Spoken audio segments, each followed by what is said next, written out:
Hello friends, welcome back to my channel. আজকে আমি আপনাদেরকে বেসন, কাঁচা আলু আর সুজি দিয়ে একটা মজাদার টিফিন বানিয়ে দেখাবো। আশা করি ভিডিওটি আপনাদের ভালো লাগবে, তো দেখতে থাকুন এবং উপভোগ করতে থাকুন। তো চলুন বন্ধুরা, এবার আমি চলে যাই আমার রান্নাঘরে।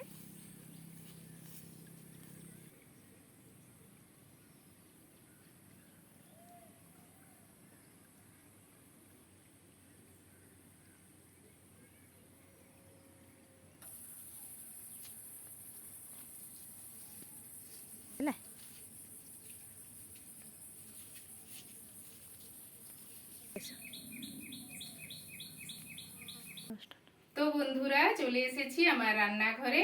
দেখুন আমার রান্নাঘরের অবস্থা কেমন। বৃষ্টিতে চারিদিক দেয়াল ভিজে গিয়েছে, আর একদম মাটি টাটি ভিজে গিয়েছে, উনানও ভিজে গিয়েছে।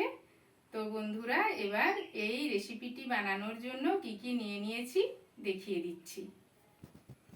এই রেসিপিটি বানানোর জন্য নিয়ে নিয়েছি 1 বাটি পরিমাণ সুজি, আর এই বাটির মাপ করে নিয়েছি হাফ বাটি বেসন, আর নিয়েছি একটা কুচনো পেঁয়াজ। পেঁয়াজগুলো খুব কুচি কুচি করে কুচিয়ে নিয়েছি লঙ্কা কুচি, কারি পাতা কুচি, লবণ, হলুদ, আদা বাটা, রসুন বাটা, সাদা তেল, আর নিয়ে নিয়েছি একটা গোটা আলু। আলুটার আমি খোসা ছাড়িয়ে ধুয়ে নিয়েছি। প্রথমে এই গ্রেটার দিয়ে আমি আলুটা গ্রেট করে নেব।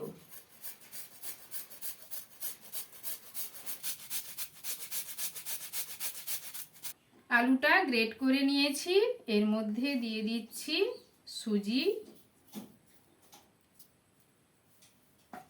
দিয়ে দেব বেসন,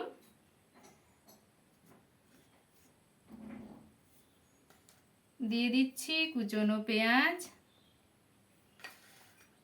দিয়ে দিচ্ছি কাঁচা লঙ্কা আর কারি পাতা কুচি, দিয়ে দিলাম পরিমাণ মতো লবণ, দিয়ে দিচ্ছি অল্প পরিমাণ হলুদের গুঁড়ো,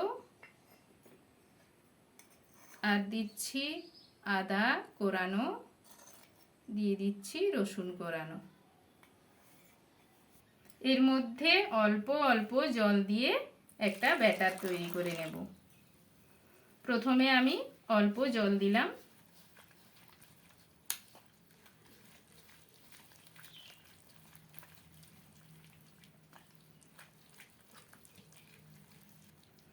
আরও জল দিয়ে দিচ্ছি।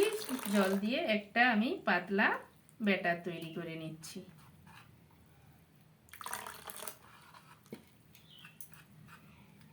ব্যাটারের ঘনত্বটা ঠিক এইরকম হবে, একটু পাতলা পাতলা হবে, খুব ঘন হবে না। তো চলুন বন্ধুরা, এবার চলে যাই রান্নার প্রসেসে। উনান জ্বালিয়ে নিয়েছি, উনানের মধ্যে চাপিয়ে দিচ্ছি কড়াই। কড়াইটা একটু গরম হতে দেব। কড়াই গরম হয়ে গিয়েছে, কড়াইয়ের মধ্যে দিয়ে দিচ্ছি সাদা তেল।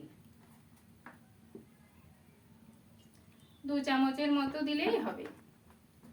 তেলটা একটু গরম হতে দেব।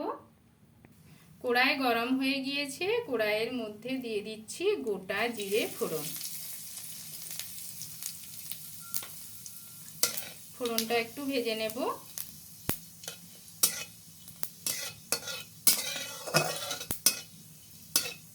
ফোড়নটা ভাজা হয়ে গিয়েছে, এর মধ্যে দিয়ে দিচ্ছি তৈরি করে রাখা ব্যাটার।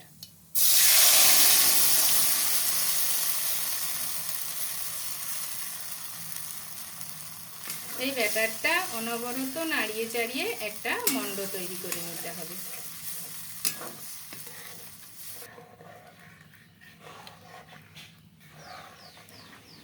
এইরকম ভাব অনবরত নাড়িয়ে যেতে হবে, নইলে কিন্তু কড়াইয়ের তলায় ব্যাটারটা লেগে যাবে।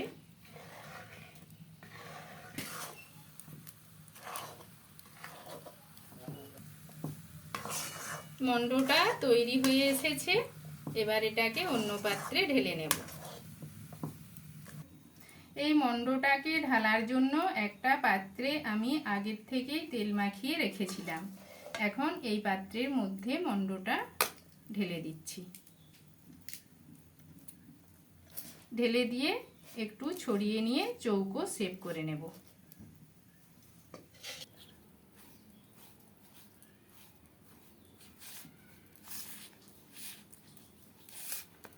খুন্তির মধ্যে আমি তেল মাখিয়ে নিয়েছি। তেল মাখিয়ে নিয়ে এটাকে এরকমভাবে চারিদিকে ছড়িয়ে দিচ্ছি। ছড়িয়ে দিয়ে চারিদিকটা সমান করে দেব।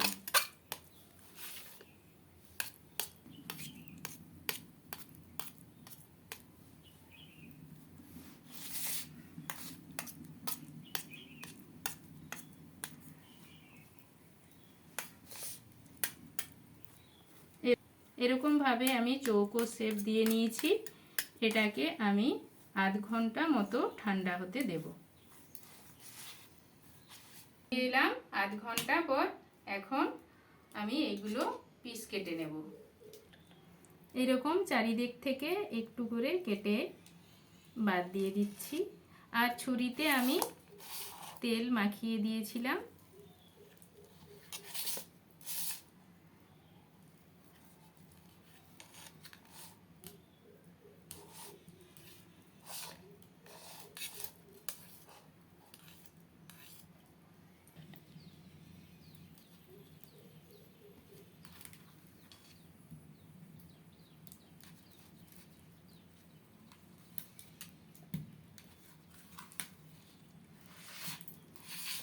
এরপর আমি চৌকো শেপে কেটে নিচ্ছি।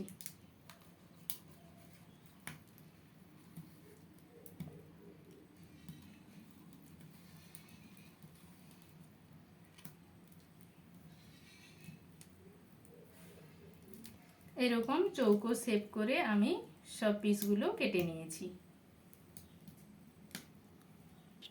পিসগুলো সব তৈরি করে নিয়েছি। এগুলোকে এখন ভেজে নেব। ভাজার জন্য কড়াইয়ে দিয়ে দিচ্ছি সাদা তেল।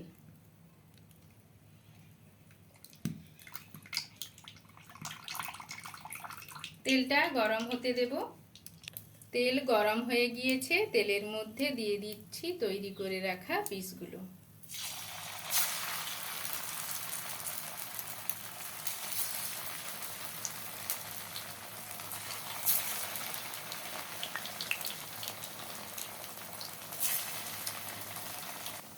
পিসগুলোর এক পাশটা ভাজা হয়ে গিয়েছে, অপর পাশটা উল্টে দিচ্ছি।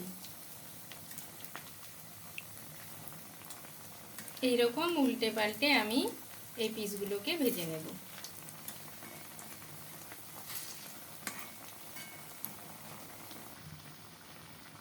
পিসগুলো সব লাল লাল করে ভাজা হয়ে গিয়েছে। এইগুলোকে তুলে নিচ্ছি।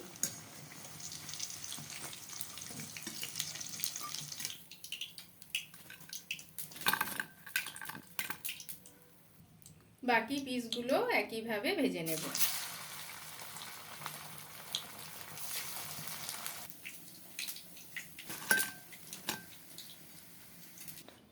তো দেখুন বন্ধুরা, টিফিনগুলো সব তৈরি হয়ে গিয়েছে। এগুলো দেখতে কত সুন্দর হয়েছে। এগুলো দেখতে যেমন সুন্দর হয়েছে, খেতেও কিন্তু খুব ভালো লাগবে।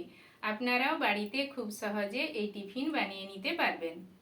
তো বন্ধুরা, ভিডিওটি ভালো লাগলে আমার চ্যানেলটিকে অবশ্যই সাবস্ক্রাইব, লাইক, শেয়ার এবং নতুন ভিডিওর আপডেট পেতে পাশের বেল আইকনটি প্রেস করে দেবেন। আজকের মতো আসি বন্ধুরা।